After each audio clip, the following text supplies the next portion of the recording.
নারায়ণগঞ্জ জেলা রিটার্নিং কর্মকর্তা ও জেলা প্রশাসক মোহাম্মদ রায়হান কবির বলেছেন, অন্য যে কোনো নির্বাচনের চেয়ে এবার ৩ গুণ নিরাপত্তা বাহিনীর বলয় গড়া হয়েছে। র্যাব, পুলিশ, সেনাবাহিনী, বিজিবি এবং আনসার প্রত্যেকেরই প্রত্যেকটি আসনে 2টি করে স্ট্রাইকিং ফোর্স আছে। সব মিলিয়ে 10 থেকে 12টি স্ট্রাইকিং ফোর্স প্রতিটি উপজেলায় কাজ করবে। চর অঞ্চলে কোস্টগার্ড এবং নৌ পুলিশের ফোর্স রয়েছে। বুধবার দুপুরে নির্বাচনী সরঞ্জাম সরবরাহে তদারকিকালে তিনি এসব কথা বলেন। নিরাপত্তা ব্যবস্থাপনা আমাদের কাছে যতটুকু প্রতিবেদন আছে, আল্লাহর রহমতে আমাদের সবগুলো নির্বাচন কেন্দ্র ভালো আছে। তবে অতীতে যে সমস্ত নির্বাচনে আমাদের যেগুলিতে হয়তো পূর্ব সহিংসতা নজির আছে, এগুলোকে বিবেচনায় রেখে কিন্তু আমরা 451টি ভোট কেন্দ্র নির্বাচন করেছি, যেগুলোকে আমাদের গুরুত্বপূর্ণ মনে করছি। সেগুলোতে আমাদের আলাদা ডিপ্লয়মেন্ট থাকছে এবং ওগুলোর উপর আমাদের বিশেষ টহল থাকছে।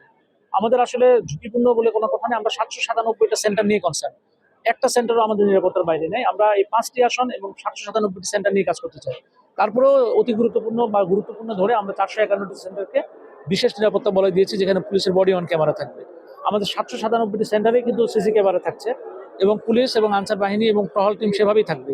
কিন্তু তারপরে 451টা সেন্টারকে যেহেতু আমাদের যোগাযোগ ব্যবস্থা এবং পূর্ব নজির এই সমস্ত বিভিন্ন বিষয় রেখে সেগুলোতে আমরা বাড়তি নজর দিয়েছি এবং এগুলোতে বাড়তি একজন করে পুলিশ সদস্য থাকবে এবং এগুলোতে আমাদের কিন্তু বাড়তি সদস্যের কাছে কিন্তু আমাদের বডি অন ক্যামেরাও থাকবে, যেগুলো আমাদের কেন্দ্র থেকে নিয়ন্ত্রিত হবে এবং জেলা থেকে এগুলো আমরা মনিটর করতে পারবো যে ঘটনাগুলো কি হচ্ছে।